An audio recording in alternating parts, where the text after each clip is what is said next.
Hello and welcome back to the Elsie version. Today we are in chapter 4 of 1 Peter.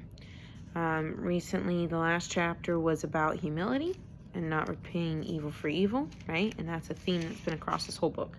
So you can expect more of that, right? All right. We're going to start with verse 21 of chapter 3, and then we're going to go into chapter 4, okay? Baptism, which corresponds to this, now saves you, not as a removal of dirt from the body, but as an appeal. Sorry, something is in my eye.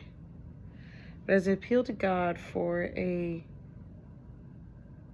good conscience through the resurrection of Jesus Christ, who has gone into heaven and is at the right hand of God, with angels, authorities, and powers having been subjected to him. Since therefore Christ suffered in the flesh, arm yourselves with the same way of thinking. For whoever has suffered in the flesh has ceased from sin, so as to live for the rest of the time in the flesh, no longer for human passions, but for the will of God. For the time that is past suffices for doing what the Gentiles want to do, living in sensuality, passions, drunkenness, orgies, drinking parties, and lawless idolatry. With respect to this, they are surprised when you do not join them in the same flood of debauchery, and they malign you. But they will give an account to him, God, who is ready to judge the living and the dead. For this is why the gospel was preached even to those who are dead, that though judged in the flesh, the way people are, they might live in the spirit the way God does. Okay, so this is where he's going back to chapter 3, and he says that Christ went down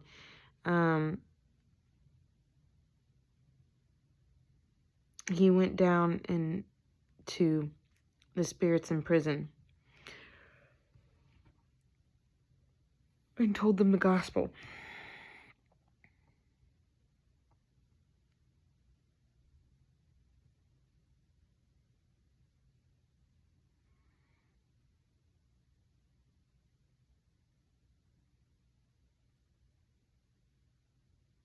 That's really interesting. It's like they get a second chance. Interesting. Like all fairness. Maybe all peoples? I don't know. Verse 7, the end of all things is at hand. Therefore be self-controlled and sober-minded for the sake of your prayers. Above all, keep loving one another earnestly, since love covers a multitude of sins. So show hospitality to one another without grumbling. As each has a gift, use it to serve one another, as good stewards of the God's varied grace. Whoever speaks as one who speaks oracles of God. Whoever serves as one who serves by the strength that God supplies, in order that in everything God may be glorified through Jesus Christ. To him belong glory and dominion forever and ever. Amen. It's interesting that Peter only writes serving and speaking. I think that's because everybody's called to do that, right? Everybody's called to speak and to serve.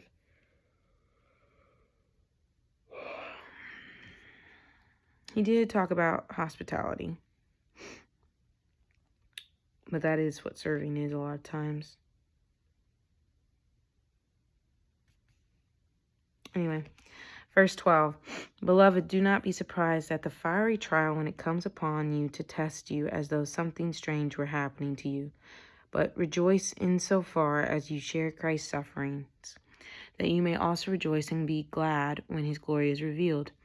If you are insulted for the name of Christ, you are blessed, because the Spirit of glory and of God rests upon you. But let none of you suffer as a murderer or a thief or an evildoer or as a meddler.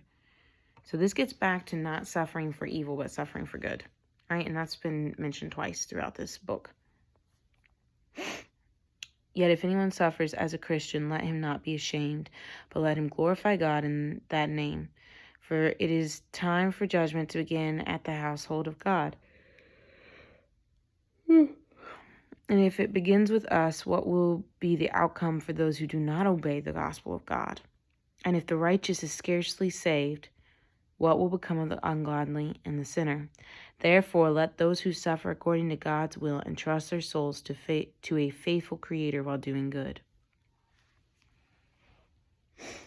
So themes in this one are suffering for Christ, not for evil, doing right, stewarding what God has given you, not living in the past. You're in the Spirit, so living in the Spirit, in the flesh, but not living in the flesh,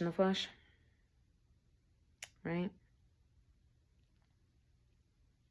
I think it's an interesting thing to think through what if going back and witnessing to these people means that every single person to ever exist, the good, the bad, and the ugly, heard the gospel. And they didn't just go to hell. Like, God actually made a point to tell them the gospel too, even though it was Jesus dying and then going down there. So that's an interesting, there's blank pages in the back of my Bible. That's interesting. But yeah, that's just an interesting thought, right? God is just and he's merciful. So it would make sense that he gave everybody equal opportunity to believe. But if that's the case, then some spirits could potentially still say no. But that doesn't make any sense. But I also know if you read Revelation, there are people who literally know they could call out to God and they would be saved, and they don't. Anyway.